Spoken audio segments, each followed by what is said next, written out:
한 주간의 최신 여론조사 결과를 알아보는 시간 이택수의 여론. 오늘도 리얼미터 이택수 대표 나오셨습니다. 어서 오십시오. 네, 안녕하세요. 지난밤에는 막 천둥치고 번개치고 이랬잖아요. 네. 그 천둥 번개가 막 치는 그 순간에 저한테 여론조사 결과를 카톡으로 보내주셨어요. 네, 그렇습니다. 그 시간까지도 사무실에 계시는 거예요? 11시에도? 밤 11시? 어제는 주일이었기 때문에 주일 밤에는 재택근무. 그 천둥 번개를 뚫고도 네. 결론을 가지고선 만들어서 오늘 가지고 오신 그 여론조사 결과를 알아볼 텐데, 먼저 김현정의 뉴스쇼 의뢰로 조사 스페셜 여론조사가 2건이 있었어요. 네. 첫 번째는 베를린 선언. 그렇습니다. 예. 저희가 문재인 대통령이 독일 방문 중이던 지난 금요일 7일에 조사한 내용인데요. 전국 19세 이상 성인 9,682명에게 접촉해서 최종 505명이 응답을 완료, 5.2%의 응답률을 나타냈고요. 무선 전화 면접과 유무선 자동응답 혼용 방식이었고 표본 오차는 95% 신뢰 수준에서 플러스 마이너스 4.4%포인트였습니다. 예. 다음과 같이 질문을 했는데요. 문재인 대통령은 북한 체제의 보장과 한반도 비핵화, 항구적 남북 평화 체제 구축, 한반도 경제 협력 구상, 이산가족 상봉을 비롯한 교류 협력 사업 등 대북 정책 기본 방향과 몇 가지 대북 제안을 포함하는 이른바 한반도 평화 구상을 밝혔습니다. 아유, 굉장히 긴데 이렇게 설명을 다 드렸어요. 왜냐하면 베를린 선언이 뭔지 자체를 잘 모르는 분이 많기 때문에 이러이러한 거다라고 설명을 드린 후에 선생님께서는 문 대통령의 한반도 평화 구상에 대하여 전반적으로 어떻게 생각하십니까? 이렇게 물었는데요. 예. 두 가지 의미가 다 담겨져 있습니다. 하나는 방향에 동의하는지 여부하고 또 하나는 실현 가능성이 있는지 없는지 여부를 한 문항에 다 담아봤는데요. 예. 첫 번째 보기는 방향에 동의하고 실현 가능성도 있다. 그리고 두 번째는 방향에 동의하지만 실현 가능성은 없다. 예. 또 세 번째는 방향에 동의하지 않지만 실현 가능성은 있다. 마지막으로 방향에 동의하지 않고 실현 가능성도 없다. 이런 보기로 물었습니다. 그러니까 문재인 대통령의 베를린 선언이란 건 제재도 제재지만 평화가 같이 가야 한다 이런 거거든요. 그래서 이산 가족도 만나야 하고 뭐 네. 교류 협력 사업도 계속해야 되고 이런 내용이 담겨 있어요. 그러니까 이 방향은 동의해도 힘들 거야. 실현 네. 가능성은 의아해하는 분도 계실 수 있고 또 두 개 다 찬성하는 분, 둘 다 반대하는 분도 계실 네. 수 있단 말입니다. 어떻게 결과가 나왔나요? 방향에 동의하고 실현 가능성도 있다. 두 가지 모두의 긍정한 응답이 42.4%로 가장 높았고요. 42.4%가 방향도 맞고 실현도 될 거다. 네. 그리고요. 두 번째는 방향에 동의하지만 실현 가능성은 없다는 예. 의견이 23.8%로 두 번째를 기록했고요. 예. 방향에 동의하지 않고 실현 가능성도 없다. 두 가지 부정한 응답이 17.2%로 세 번째로 나타났고요. 방향도 그 방향 아니고 네. 대화와 제재 같이 가는 거 아니고 실현도 안 될 거다. 17.2%. 방향에 동의하지 않지만 실현 가능성은 있다는 의견이 5.3%로 네 번째로 나타났습니다. 그래요. 그러면은 일단 방향에 동의한다라고 보신 분만 합하면 한 66.2%가 방향 맞다. 네. 하지만 여기에서 이제 실현 가능성까지 묻게 되면 3분의 1 정도는 갸우뚱? 그렇습니다. 실현은 어려울 거야. 이렇게 보시는 거예요. 어떻게 분석해 보셨습니까? 그리고 또 실현 가능성만 본다면 47.7%가 실현 가능성이 있다. 또 41%가 실현 가능성이 없다. 오차 범위 내에서 6.7%포인트 실현 가능성이 있다고 응답을 했는데요. 실현 가능성만 또 따로 떼서 질문을 하셨군요. 네. 예. 한 문항 이제 두 가지 척도를 다 담아봤습니다. 예. 여하튼 방향성에서는 3명 중에 2명이 동의해서 66.2%가 긍정평가를 했고 다만 실현 가능성은 북한의 입장이 지금 워낙 변하지 않고 있기 때문에 예. 오차 범위 내에서 실현 가능성이 있다는 의견이 소폭 높게 나타났습니다. 이게 어느 당을 지지하는가에 따라서도 좀 결과 차이가 있습니까? 그렇습니다. 동의 반대 이 부분만 본다면 예. 민주당 지지층이 동의가 84%로 가장 높았고요. 정의당 73% 두 번째로 나타났습니다. 국민의당 지지층도 59.1%로 나타났고요. 바른정당 58.2%로 높았는데 네. 다만 자유한국당 지지층에서는 이와는 반대로 동의하지 않는다가 62.6%, 예. 동의한다가 32%로 다른 정당과는 다른 입장을 나타냈습니다. 그렇군요. 여러분은 어떻게 생각하세요? 베를린 선언 좀 어려운 문제였는데 저희가 한번 여론조사로 던져봤고 김현정의 뉴스쇼 의뢰 스페셜 여론조사 두 번째 주제로 가보겠습니다. 두 번째는 최근에 정부가 발표한 블라인드 채용에 관한 조사예요. 리얼미터는 채용할 때 어떻게 하세요? 사람 채용할 때? 이력서 먼저 보죠. 서류 전형을 통과한 분들만 예. 또 면접을 봐서 블라인드 채용을 하지 않고 있죠. 네. 그러니까 이력서에 사진도 붙이고 네. 나이도 묻고 뭐 학력도 묻고 고향도 그렇습니다. 묻고 다 물을 수 있는 거 다 물으시고 개인정보가 모두 담겨져 있는 네. 정보를 보고. 블라인드 채용은 아주 거리가 먼 그렇죠. 채용을 하고 계시는데 일단 이 결과 보기 전에요. 네. 이택수 대표는 이제 운영하시는 분이잖아요. 네. 고용주 입장에서는 어떻게 보세요? 블라인드 채용. 저희는 당분간은 블라인드 채용은 어려울 것 같습니다. 뭐 개인적으로 고용주 입장에서는 왜요? 이 직원들이 뭐 지금 한 20-30명 정도밖에 안 되는데 네. 그중에 사실 한 명만 또 잘못 채용을 해도 회사에는 큰 영향이 있기 때문에 여러 가지 면들을 꼼꼼하게 보고 채용하는 편이거든요. 그래서 아직까지는 실천을 안 해봤습니다만 좀 그런 면에 대한 두려움이 있습니다. 고용주들 입장에서는 블라인드 채용이 쉬운 건 아니라 이런 네. 말씀이시군요. 선뜻 아무것도 안 보고 채용한다는 게. 네. 그렇지만 일반 국민들 여론은 다를 수 있어요. 그렇죠. 어떤 결과가 났습니까? 이렇게 물었습니다. 최근 정부는 입사 지원서의 출신 지역과 학교, 나이, 사진 등을 기재하지 않고 면접에서도 묻지 않는 이른바 블라인드 채용을 공공기관과 지방 공기업에 전면 도입하기로 했습니다. 예. 선생님께서는 이와 같은 채용 방식에 대해 어떻게 생각하십니까? 이렇게 물었는데요. 사별을 없애고 공정한 채용 기회를 제공함으로 찬성한다는 의견이 68%, 10명 중에 7명가량으로 나타났고요. 예. 객관적 평가가 어렵고 역차별을 일으킬 수 있어서 반대한다. 23.1%로 대략 3배가량 찬성 의견이 높게 나타났습니다. 이 정도면 압도적이라고 봐야 되는 거죠. 그렇습니다. 예, 블라인드 채용에 찬성한다. 68%. 객관적으로 평가가 어려울 거다. 역차별 생길 거다. 그래서 반대한다가 23.1%. 네. 어떤 분들이 특히 더 많이 찬성하셨어요? 대체로 보면 서울 또 지방으로 나눠서 본다면 지방 특히 이제 광주 전라가 찬성 74.4%, 대구 경북이 74%, 경기 인천이 68%. 예, 예. 대략 지방이 아무래도 취업의 기회 요인이 적기 때문에 그렇죠. 이런 의견이 나타난 것 같고요. 연령별로는 30대, 40대, 20대가 찬성 의견이 압도적으로 높았습니다. 반면에 60대 이상은 상대적으로는 높지 않았고요. 제가 속한 40대 같은 경우는 예. 80.1%가 찬성했고 저와 의견이 같은 의견은 16.3%에 그쳤습니다. 굉장히 소수 의견이세요. 네. 16.3%. 여러분 어떻게 생각하십니까? 블라인드 채용. 이제 공공기관부터 시작을 합니다. 사기업까지 하는 건 아니지만 아마 공기업에서 하게 되면 확대될 수 있을 확대가 되겠죠. 테니까요. 여론이 추이가 중요합니다. 저희가 두 가지 스페셜 조사를 돌려봤고 이번에는 이번 주 정례 조사로 가보겠습니다. 먼저 문재인 대통령 지지율 조사. 아마 이번에는 그 G20 정상회의 네. 때문에 지난번에 이제 한미 정상회담이었고 그렇습니다. 이번에는 G20 정상회의로 문재인 대통령 얼굴이 굉장히 많이 노출됐고 네. 또 긍정적인 모습도 워낙 많아서요.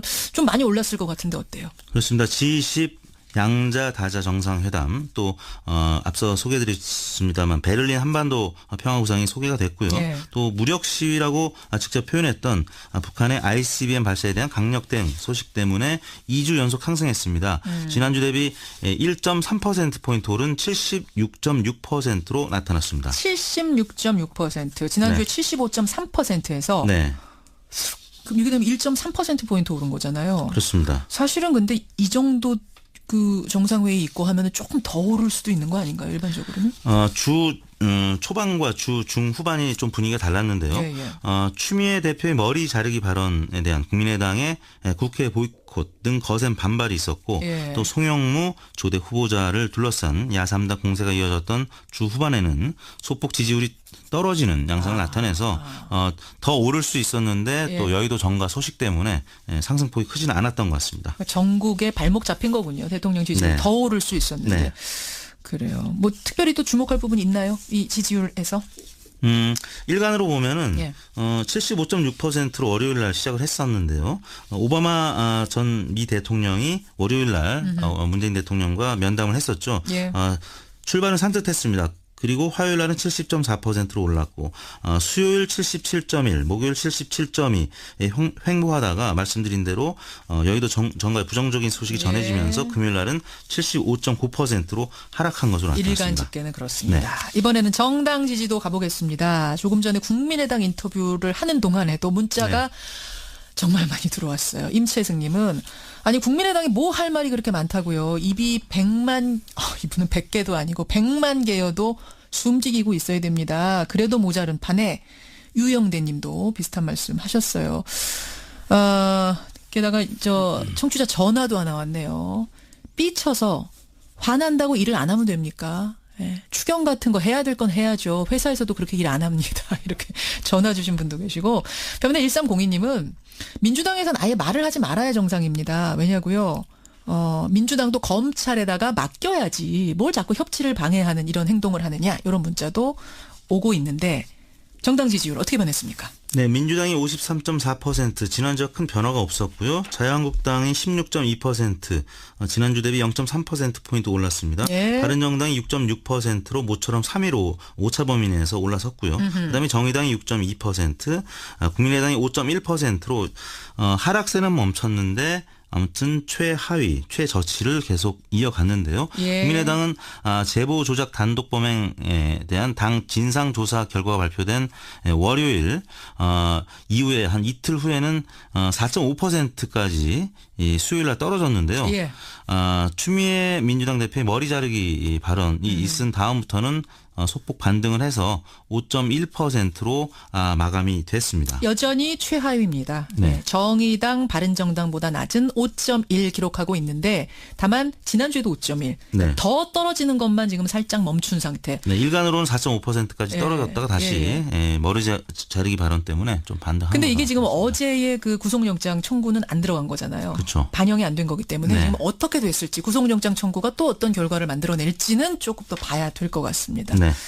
이번 주간 집계는 7월 3일부터 7일 금요일까지 5일 동안 전국 19세 이상 유권자 47,395명의 통화를 시도해서 최종 2,518명의 응답을 완료했고요. 예. 5.3%의 응답률이었습니다. 조사 방법은 같았고요. 표본 오차는 95% 신뢰 수준에서 플러스 마이너스 2%포인트였고 자세한 내용은 중앙선거 여론조사 심의위원회 홈페이지를 참조하시면 되겠습니다. 그래요. 문재인 대통령 지난주 75.3에서 76.6 이건 이 정도면 많이 오른 거 아닌가요? 문자들도 지금 들어오는데 네. 예, 사실은 올랐죠. 이 주 연속 지난주부터 상승을. 2주 연속으로 상승하는 겁니다. 다만 더 많이 오를 수도 있었다. 이 부분을 지적한 거고요. 네. 예, 여러분의 의견도 고맙습니다. 그리고 이택스 대표 네. 지금도 비 많이 와요, 밖에? 제가 올 때까지는 좀 많이 오는 왔어요. 편이었습니다. 네, 잘 뚫고 가시기 네, 바랍니다. 수고하셨습니다. 네, 감사합니다. 7일에 조사한 내용인데요.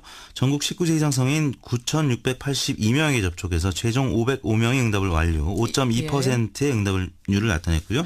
무선 전화 면접과 유무선 자동응답 혼용 방식이었고 표본 오차는 95% 신뢰 수준에서 플러스 마이너스 4.4%포인트였습니다. 예. 다음과 같이 질문을 했는데요.